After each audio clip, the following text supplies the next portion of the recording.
Good afternoon, everyone. Thank you for coming. My name is Lee Arnold. I am a STEM instructional specialist with Palm Beach County. Today, we are going to, again, have our makerspace with making the 4 C's. Critical thinking is critical. We're going to have Deb and Rebecca come up in just a minute. Before we do that, we are going to go over some housekeeping facts. So use the box to chat. Understand that we are having a little bit of difficulties. We might not have to turn it off. Just be flexible with us. If you haven't already, please like and subscribe below to the YouTube channel. And if you need any assistance in the chat, the moderators have the little wrenches next to their name. Hopefully everyone is on social media. So please share that hashtag PBC Tech Conference and the handle at EdTechPBC. We'd love to see those posted. All right, so let's bring up our presenters and they can introduce themselves. Hi, I'm Deb Bengston. I am the media specialist at Green Acres Elementary. Hi, everyone. I'm Rebecca Smykla. I'm here from the Department of Educational Technology. I'm a technology program specialist there, former media specialist, and happy to be here with you this afternoon. Thank you so much for joining us. This is the 4th session of the day, so we really appreciate you taking the time out of your busy day to spend it here with us, and we're really excited to get started. We are going to be talking to you about critical thinking today, and it is critical. Our goal today is I can learn new ways to utilize technology to have students engage in authentic critical thinking. When I look at that word cloud, I see some really cool words in there that get me thinking, facts, reasoning, something that's complex. So that's what we want our students doing, right? We want them engaging in that complex thinking. So what is critical thinking? What does it mean to you? If you feel like putting it in the chat, go for it. So let's see what critical thinking is, Deb. When I think of critical thinking, I think of those students' abilities to analyze, interpret, evaluate, solving problems. We're going to show you some digital ways that can foster those skills this year. Normally in the past in our makerspace, we would have hands-on activities with robotics and coding, but how can we do that digitally? Let's talk about it. We want to start out getting our students in the right frame of mind. And a growth mindset is the best place to start. So we'll lay our groundwork there today with a little growth mindset. And students need to believe in themselves, and we need to demonstrate that too. We need to believe in their ability to learn and our own ability to learn, and show them that mistakes are just opportunities to learn and grow and understand things better. One place that I have found that has a lot of social emotional content added recently is Class Dojo. Many of us think about that as just a place to use a new electronic reward system, but they have also added some lessons. And so I just wanted to point those out to everyone today. The first one, obviously, I'm going to start with is the growth mindset. And it is a series of quick little lessons.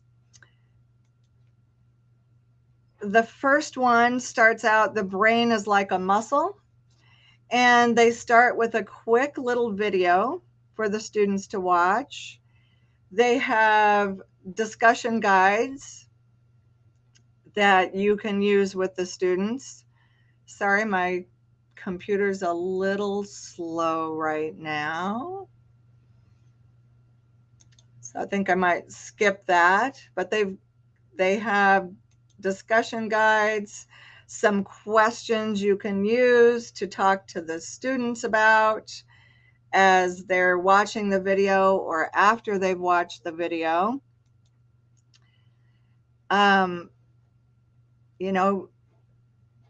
If your brain is like a muscle, can you become smarter? I don't know. And they also have, and I don't see it right there, you can share this so that they can watch it at home. There are also pages that you can send home with them that are questions that they can take home to talk to their families about. Oh, we watched this video today, and here are some of the questions that we talked about in class.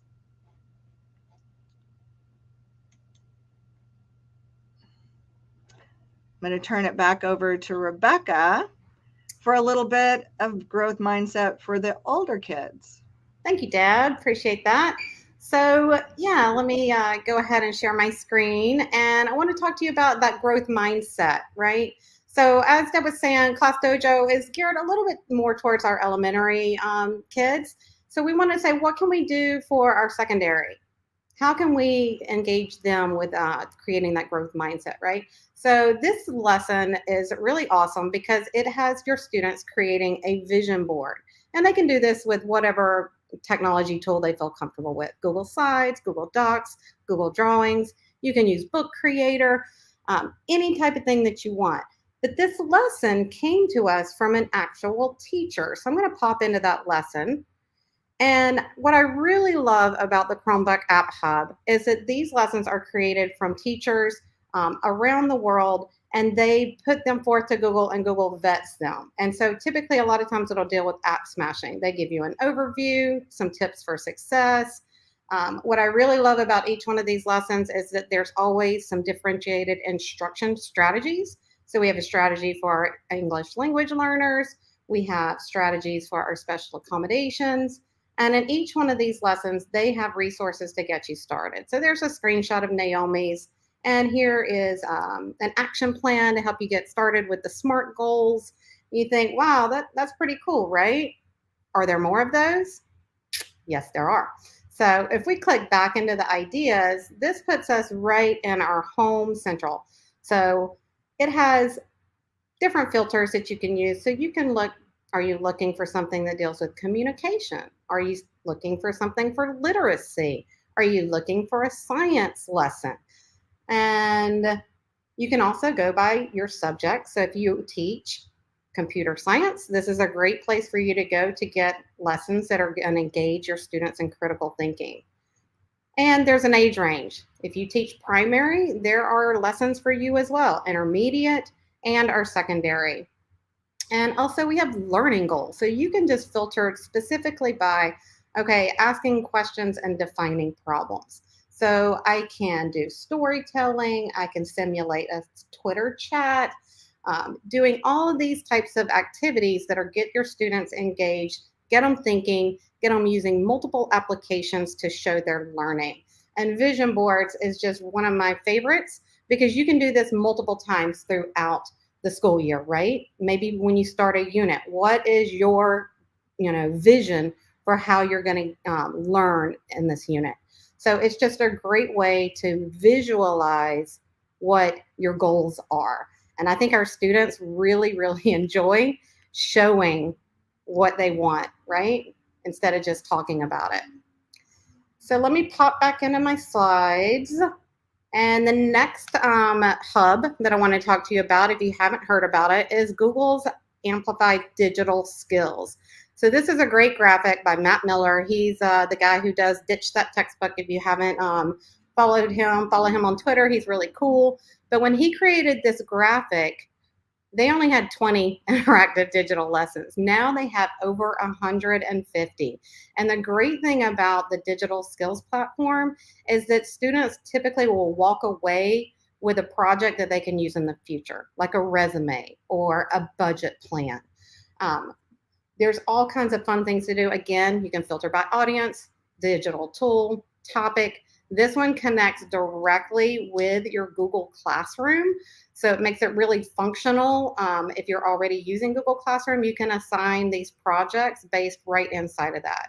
And a lot of these projects are very flip your classroom type of projects. So they will have complete videos that go along with it. Let me pop into what I'm talking about. So they have them filtered out by collections. There's a back to school 2021 has 17 different lessons. There's workspace training. Do your students come into your class and they have no idea how to use Google Docs or Google Slides? You can just assign them this lesson right there. Really easy. It's done for you. Videos, everything. How to stay connected over summer break. A lot of our students with that SEL, they miss out on their friends during the summer, right? So these are just some great ideas to keep them engaged, learning new digital skills. And then who doesn't love art and games? I mean, most of the time we learn so much just through play, no matter the age. So if you're playing and you're learning, that's really engaging in that critical thinking. If I'm building and whatever I built doesn't look anything like I wanted it to look, then I'm, failing forward. But I want to talk about this write an if-then adventure story. I just want to focus on this one lesson because I think that this one really brings together all of the things that we talked about throughout the day in our makerspace. So if you weren't here, we talked about creativity, communication, collaboration, and how all of those things really foster critical thinking in our students. And I love this lesson, and it's called Write an If-Then Adventure Story, and it's using Google Slides. So I'm going to collaborate with Deb. We're going to write this story, and we're going to do it on I don't know if I'm sharing my age here, but if you ever read those Choose Your Own Adventure books when you were a kid, this is kind of the same concept, right? So you put in, okay, you paddle faster, but the piranhas follow you. They get aggressive. You know what a piranha is, they'll kill you. They overturn your boat. What are you going to do? You're going to swim to shore, or are you going to get back in the boat? So when you click that, it takes you to another slide. So think about how engaged the kids are going to be when they do this lesson, because they're going to have to, number one, think through it going, what happens if you choose this? And then what happens if you choose this and this and this and this? And it's just going to get more and more complex the more your story goes. So let's pop into the lesson plan. This is what it looks like in the applied digital skills. I'll make that a little bigger so you can see. And it's going to have your lesson plan. It's going to have a sample rubric for you, even certificates of completion and badges. You know how kids love a certificate. They love stickers, anything that shows that their learning was there. And then it goes and outlines all of the activities. So this is going to take 2 to 3 hours. It's not a short project, but they're going to come away with something amazing. So it talks about the skills: digital collaboration, presentation formatting, sliding, hyperlinks, all of those things that are going to engage your students. And it goes through each little one. And if you pop into the lesson plan, it actually tells you, what is the learning objective of this lesson, right? Are we going to collaborate? We're going to make an engaging, visually exciting, interactive story instead of just like walking through a presentation. Now the presentation is dynamic, right? It's interactive. If I choose this, then I go here. If I choose this, then I go there. And you could do this with so many different projects. I like Andy's comment. I'm going to pop it up in the chat because I like to showcase people. Andy, I think the if-then adventure story would make a good project for programming in Scratch. Yes, absolutely. Taking those skills further. Okay, yes, we're doing now in Google Slides. Now, what can I take this and put it into coding? Whereas we know with coding, it's all about what comes next, right? Keeping things in that order. Okay, so back to this. You don't need that many materials, right? A computer, headphones, we all have them. And then it has it broken down for you. So there's an introduction video, there's brainstorming, there's the creation process, and then there's the wrap up. So just that one lesson, and I just like showcasing that one just because I think it's such a cool, fun way to talk about whatever you've researched or to go into coding, just a lot of fun things. So you can sign in with your district account. You can set this up in your Google Classroom. It has a ton of different lessons that you can get started with. Designing infographics. You can take all of the research that you had and put it into an infographic. designing a poster about you at the beginning of the school year, when you're doing your introductions and you want the other students to learn about you, make your own poster and model that for your students. Understanding our digital footprint, how important is that in today's age? Teaching digital citizenship is just it's essential. We can't just not do it anymore. Creating their own quizzes. There's just so many awesome activities in here that will get your students engaged and get their brains really, really working. I get excited about the applied digital skills, sorry. Oh, but now it's time to talk about some more robotics. So I'm gonna switch it over to Deb. Deb, teach me about coding. All right, well, the if-then thinking of Rebecca's lesson lends you right and moves us right into coding. Coding is algorithms. It's if-then thinking processes. Why teach our kids coding? There's a long answer, a million different reasons. And I found this graphic. It's a free download from Demco, and it's really a big, huge, long poster that you can print out. But the beginning of it is, why teach coding? Teaches kids, first thing on here, teaches kids to think creatively and critically. It blends our thinking and learning, shows that learning needs to have practical results. I get things all the time for different kinds of coding because I can show my age. I began coding back when I took Fortran in college, and I punched out all my code on punch cards and fed them through a little machine, and then it spit out pages and pages of code that you had to try to figure out why things worked and why things didn't work. And the coding that we have now for our kids is so much easier. The code's behind there, but there's different coding processes, block coding for our kids. And an email that I just got yesterday led me to a site called Boot Up PD. And it had a great, concise answer of why teach coding.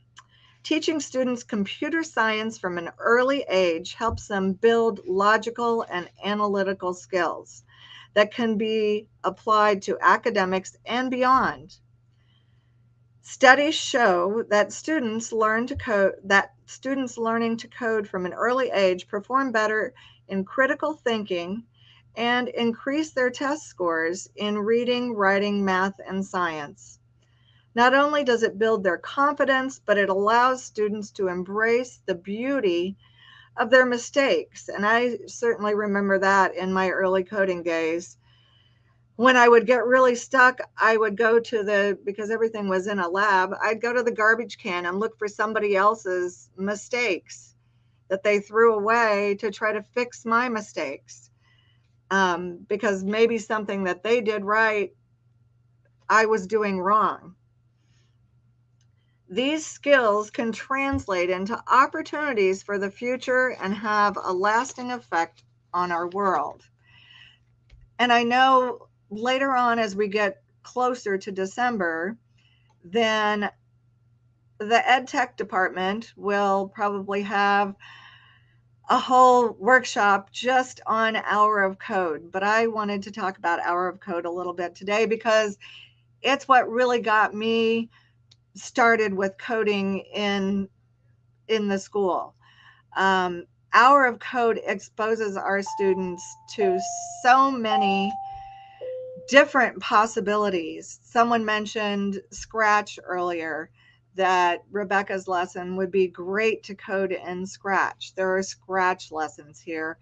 I'm going to play this little, if it'll play for us, this little intro video for Hour of Code.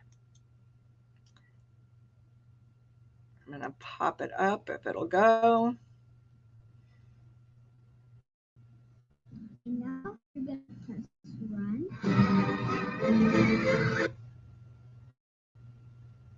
Not.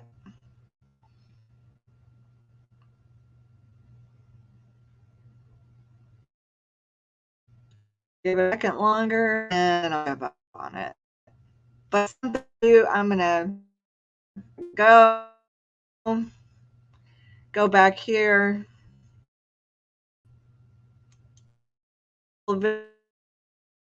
Students. Oh, did I just lose everything because of that? Hey, All right, Deb, let yeah, me you were try one freezing of a my little little bit. videos. Yeah, I think that you were freezing because of the video. Probably need to. Am I freezing? Yeah, you're frozen.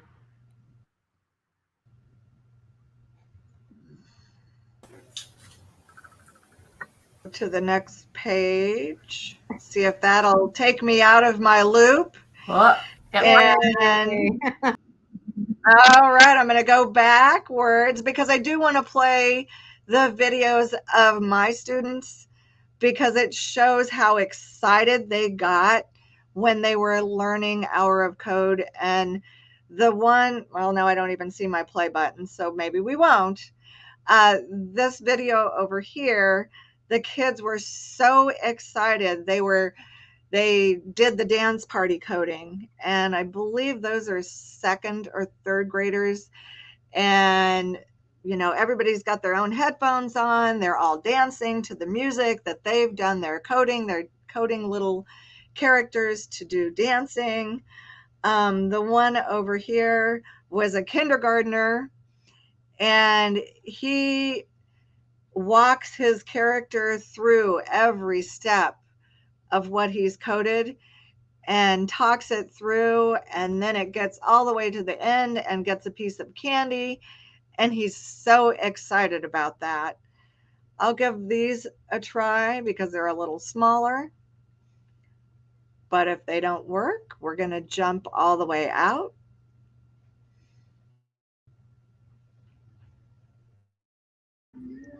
Doesn't look like that's going to work. So what I'm going to do is a quick shameless plug right here for Palm Beach's Hour of Code.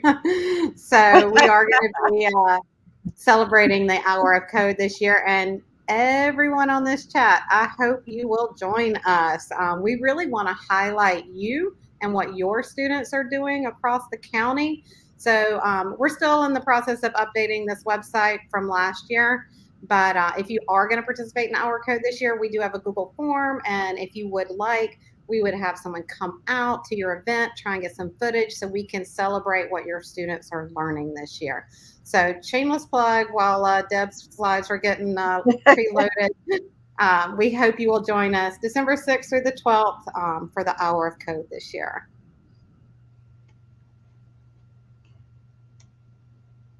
All right. Well, I'm going to give up on my videos.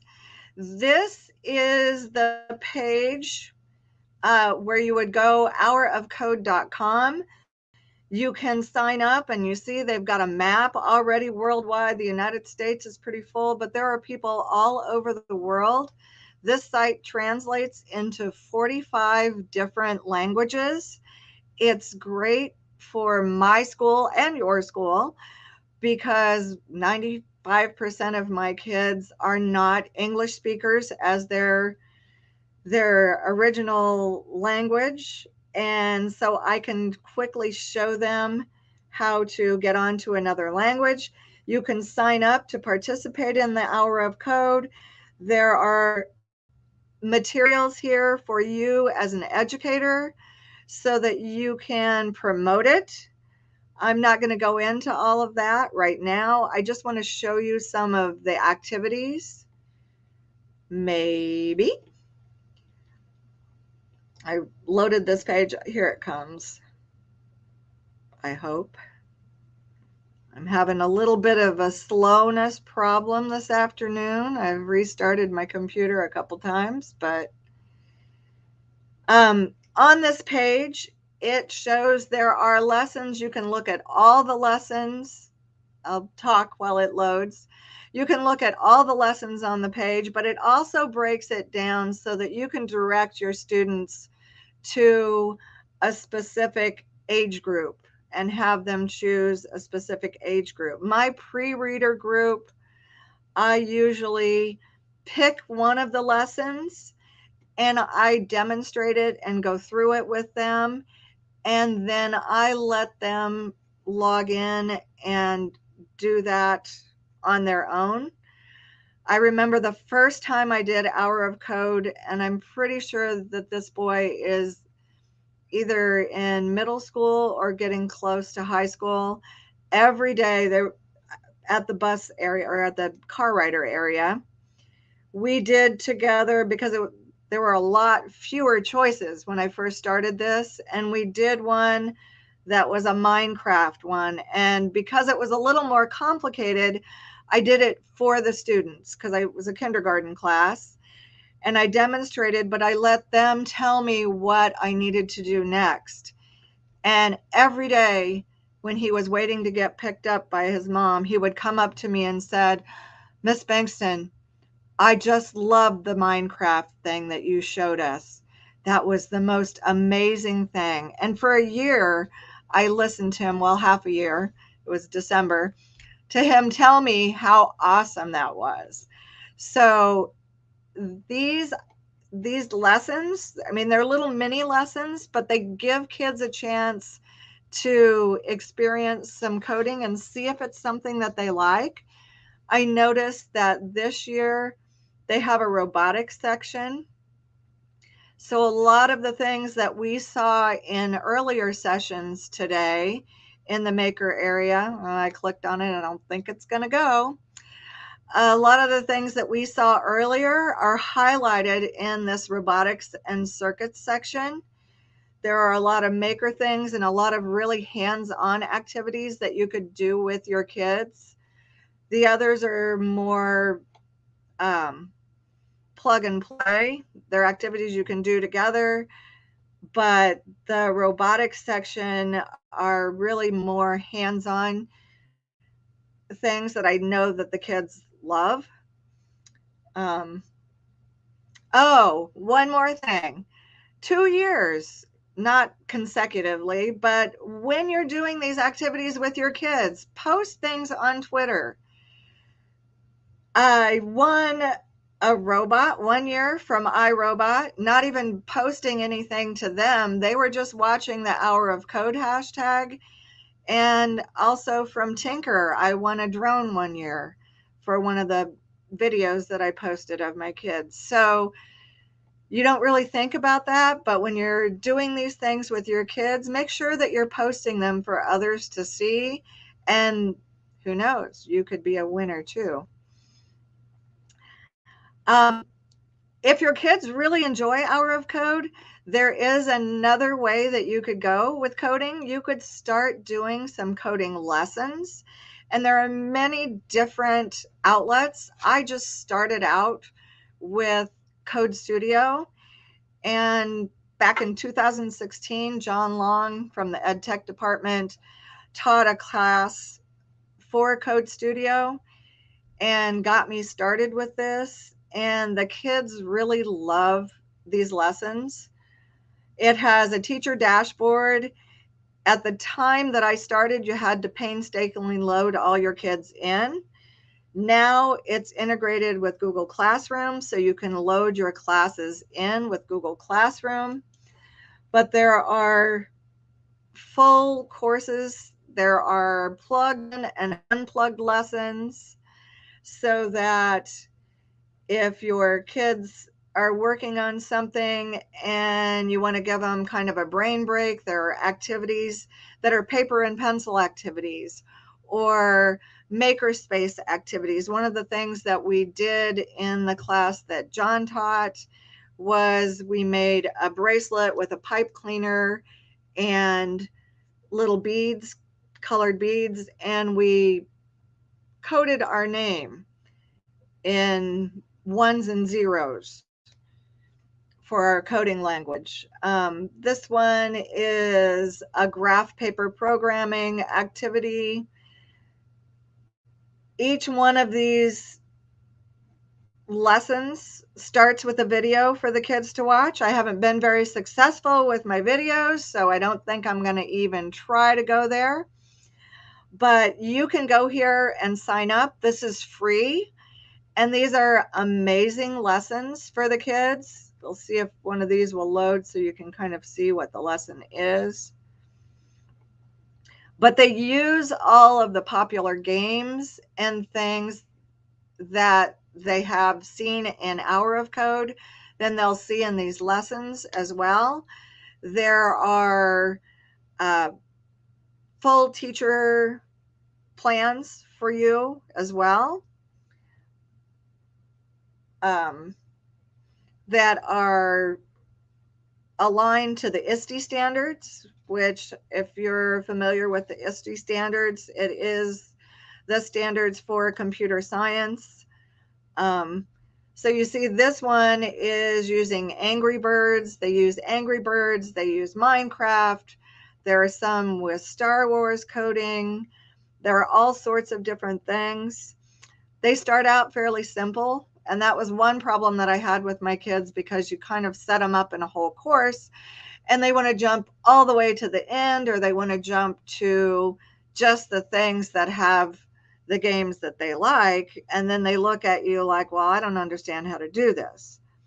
So that's probably the hardest part I had with it, is getting the kids to go through each step and understand that it is a learning process and you've got to go step by step for that process. So this one, they would code to, let's see, after you connect your blocks. So you pull your blocks over, connect them all together to get the bird to move. And that's the thing I love about these, is you can just snap them together. You don't have to type out all that code, but all that code is underneath. So you can, there's a button to reveal the code so that the students can see, if you want to actually talk to them about what's underneath those blocks, those if-then statements. If I bump into an object, then this is what happens. So it very much is like the lesson that Rebecca was talking about, because face it, that's what coding is setting things up to react to something that happens to us. Hey, Deb. Yeah. Yeah, I was just going to ask you, I didn't know if there were student names on the screen, if we wanted to pull that down. Oh. Yeah, don't worry about it. We can blur it. Okay.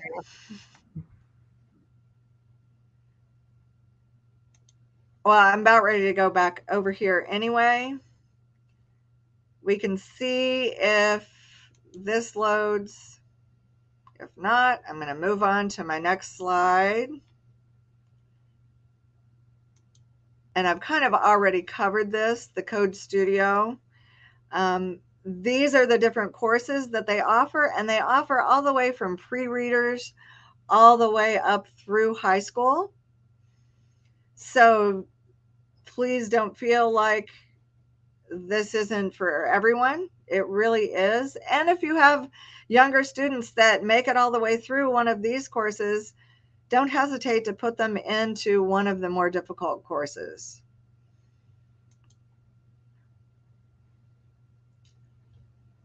I wanted to then talk a little bit about a TED Ed series that is available, and it's called Think Like a Coder.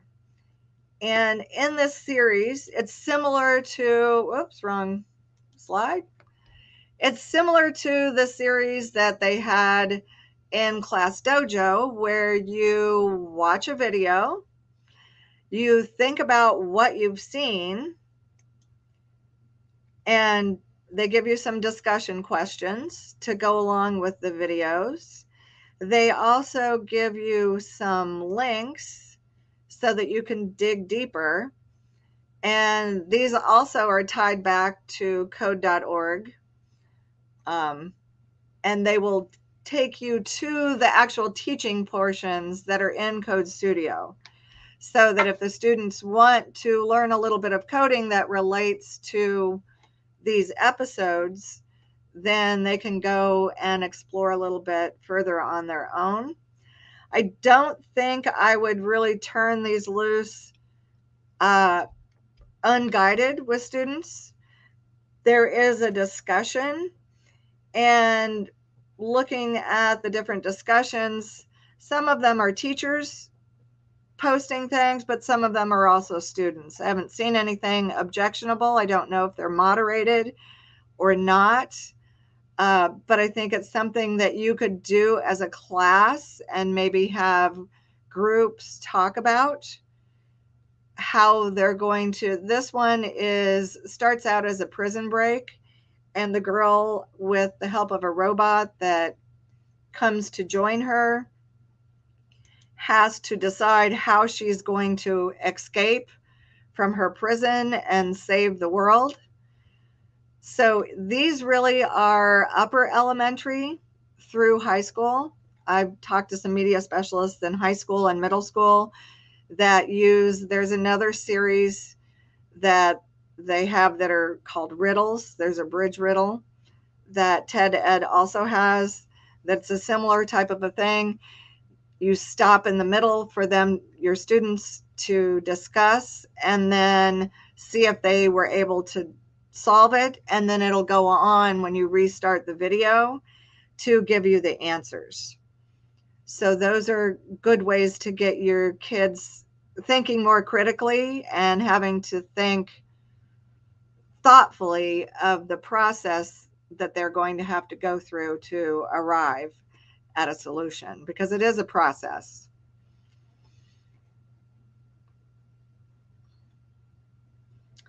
And that sort of leads me back to Class Dojo. They have another series about conundrums, and conundrums are something that have no really right or wrong answer. You have opinions based on facts for two different sides, and you have to make up your own mind how you feel about them. And the conundrums on Class Dojo are set up very similar to the growth mindset. They have quite a few of them that are available for students. They might be nice little brain breaks for your students. They've been working really hard, kind of as a reward.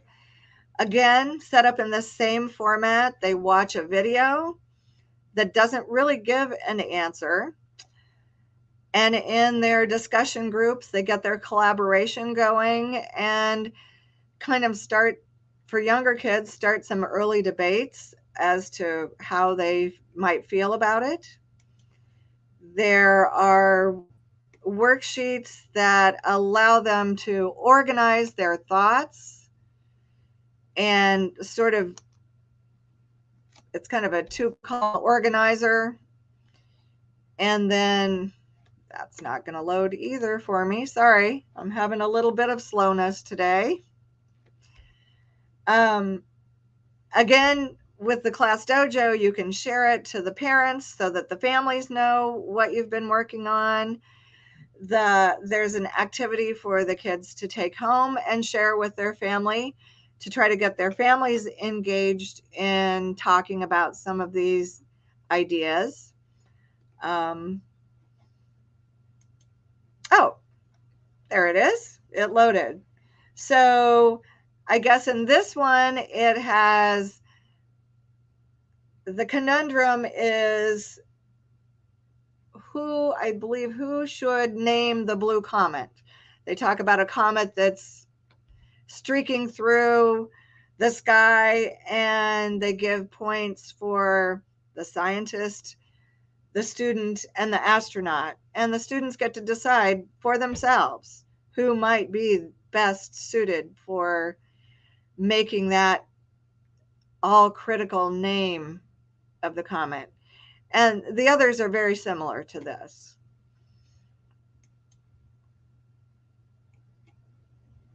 But critical thinking isn't always having the right answer. Critical thinking is being able to distinguish, oh, well, I feel this way because of this. Not, oh, I'm right, because we don't always have to be right, We just have to be able to look at many points of view and think critically when we make our decisions. So I'm going to turn it back over to Rebecca Awesome. for some higher level critical thinking. Thanks, Deb, and thanks to everyone who's been engaging in the chat. It's awesome to hear that your students really enjoy the hour of code and coding. You know, looking forward to their future. That's going to be an essential skill for most of our students in their career path.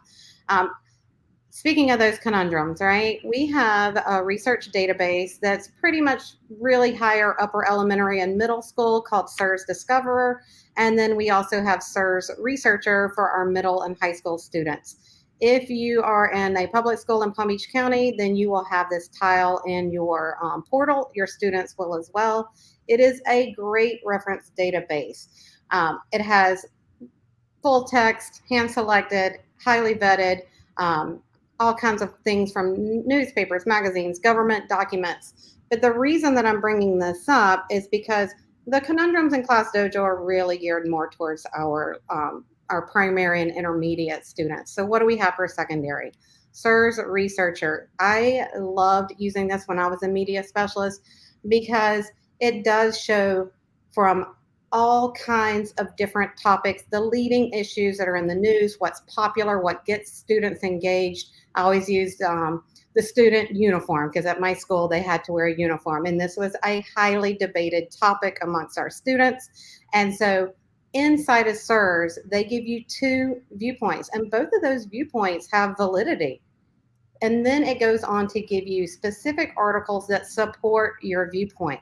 So the students have to really think critically about not only their viewpoint, but the viewpoint that they're going to argue against or debate.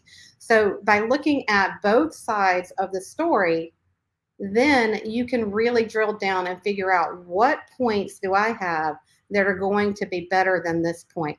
And so you're not just thinking about your side. So this one, the positive aspects of social media, does it outweigh the negatives?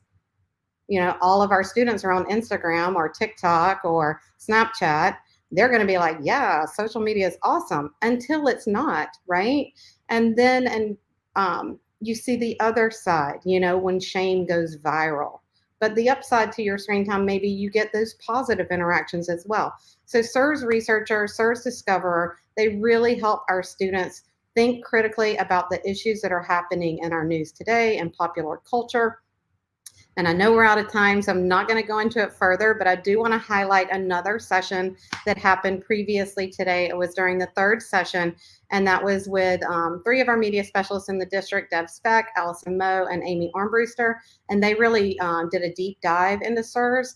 So if you have a little bit of interest, go ahead and check that out. All right, and we are coming to a close. We wanted to thank our presenters. We're going to give a minute to come back to them in just a moment. So we'll come right back. Thank you guys. You guys did an awesome job.